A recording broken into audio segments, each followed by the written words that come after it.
Immigration and customs officials are the unknown gunmen.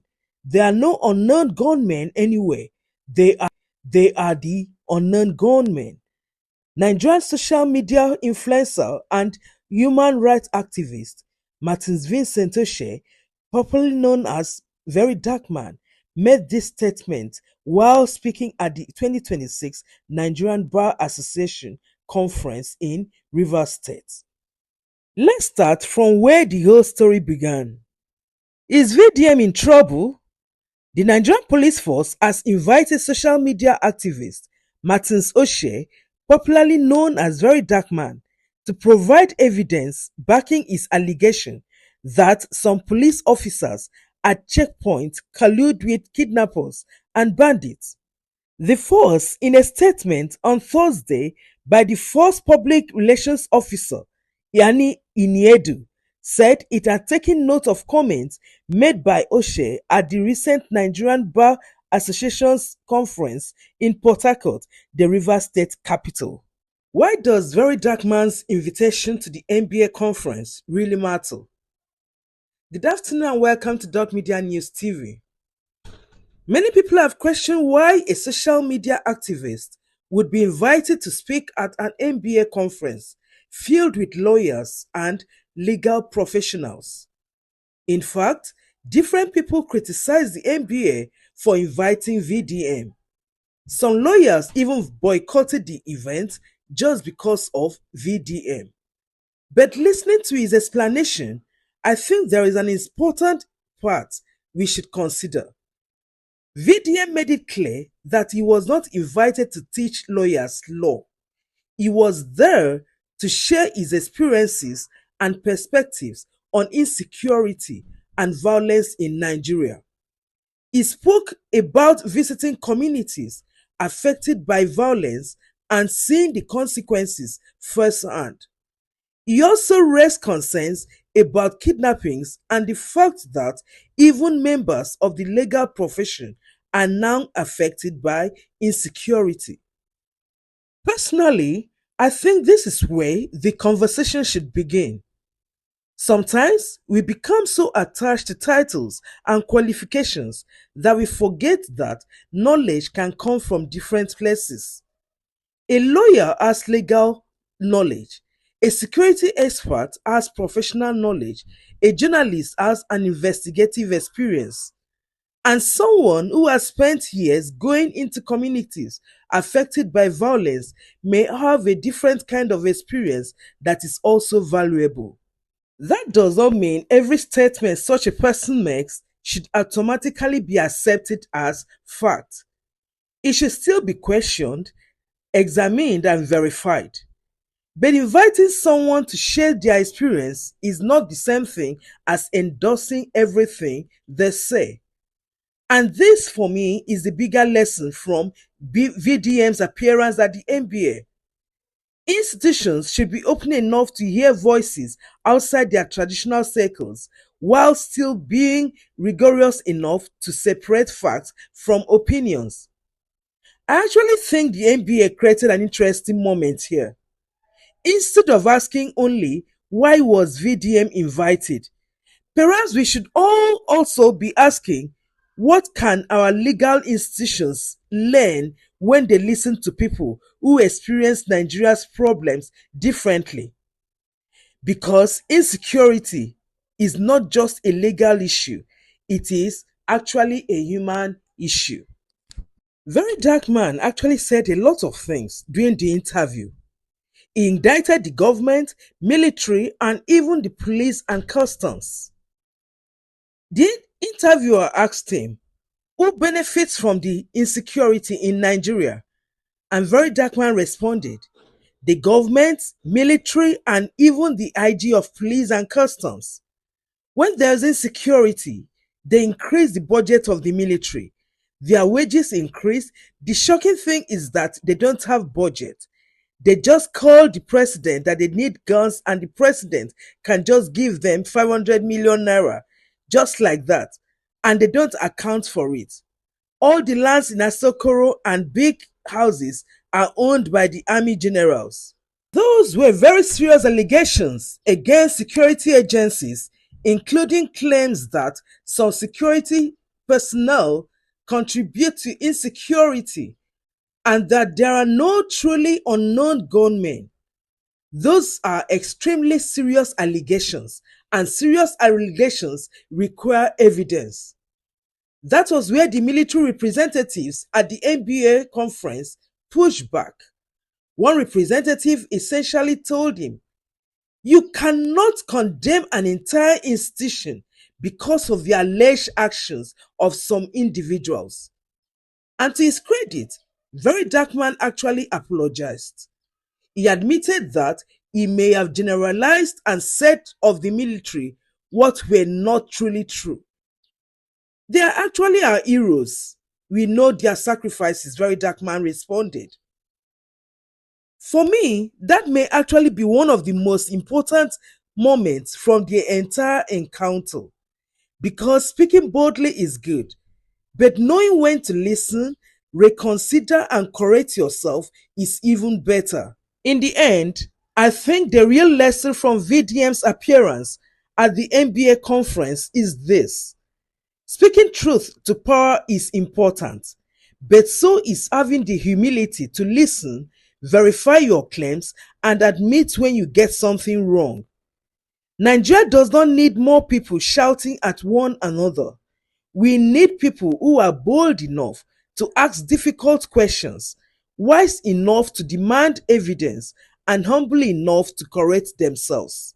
Because the goal should not be to win an argument, the goal should be to find the truth and make Nigeria a better country. So, the police invitation to VeryDarkMan to provide evidence of his allegations is, in my opinion, very, very necessary. If you make a serious claim, you should be prepared to back it up. But what happens next is what really matters. If VDM provides credible evidence, the police should investigate and act against any officers found culpable. If he cannot substantiate the claims, then the allegations should be treated accordingly. Either way, this should not become a battle between VDM and the police. Nigerians deserve the truth, and the truth should be allowed to speak for itself. If you notice, you go around in Nigeria, you see cows passing on our roads, and you'll be wondering why so much cows are going around and passing. You know why? It is money laundering. It's the government. It's money laundering. Let me tell you how. How much is a fat cow, a very big cow? It's sold at 2 million. You see an Aboki man going around, a Fulani man going around with 500 cows, that is 1 billion naira. That is money laundering. So instead of the government to tell these cows to stay inside, like in-house ranching, right? They won't, because it's their investment. And the Fulani man have told them that, see, these cows need to walk around so that their meat will be sweet. Or they have some sort of excuses that is giving them that reason to have their cows go around. So the government, they invest in these cows to the money that have been stolen, they put it in the cows. 500, you see, 1,000 cows. If 500 cows is giving you 1 billion, or if it's sold at, yes, 1 billion naira, 500, 1,000 is giving you 2 billion. I'm sure a lot of you have never thought about this before. Have you? Exactly. And this is why I'm here. To tell you what it is. Do you understand? So, again, am I saying...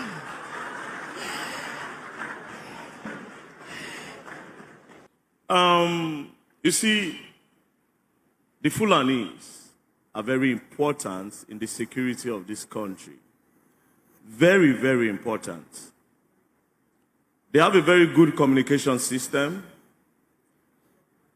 Their leaders can just make just one call, and everybody will just be on a pause. Nothing will happen. Their communication is really good, and the information will get to Niger, Mali, blah, blah, blah. Now, let's say in Benue. The Fulanis in Benue don't attack the people in Benue. That's the most... No, I'm coming. I'm heading somewhere. The Fulanis in Benue don't attack the people in Benue. The Fulanis that come to attack are Fulanis from outside. There's a way this whole thing happens. Now, these guns you're talking about, this insecurity, there are only one ethnic group that knows the bushes more than everybody. The Fulanis.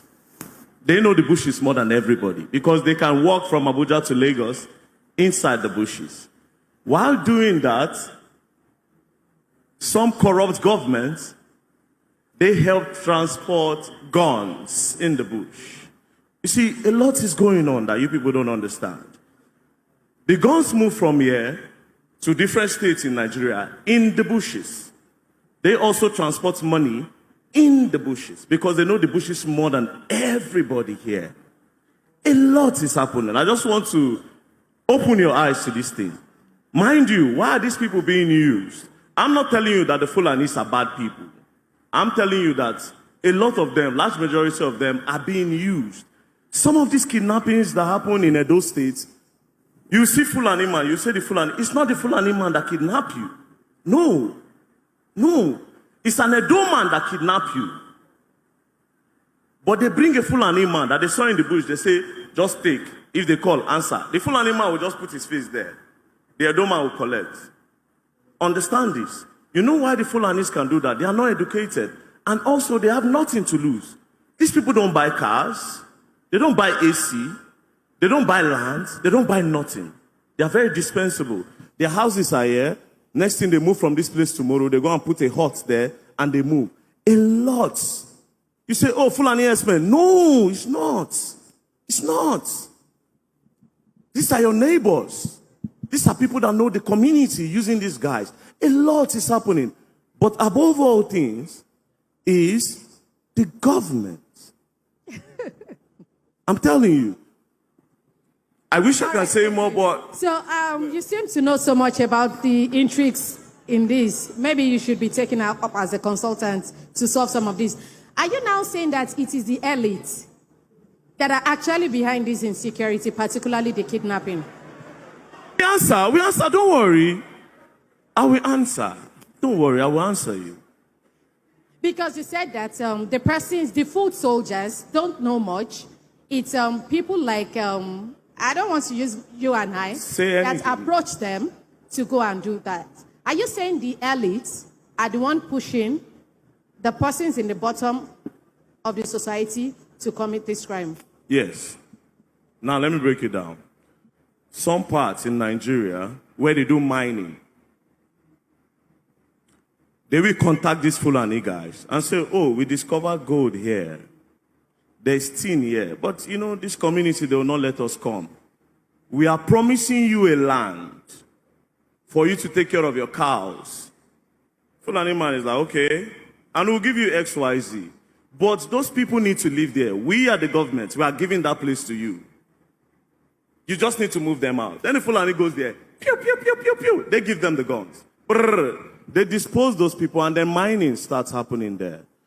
Zamfara, think about it. Mining. The people that benefit are the elites. You see, there's a whole chain. There's a whole chain. The civil defense protects a lot of mining sites. Please subscribe to the channel if you haven't already done so, and turn on the notification bell so you never miss our latest news, analysis, and trending stories. Thank you very much for watching, and this is Media News TV. Stay informed, stay inspired, and I'll see you in my next video.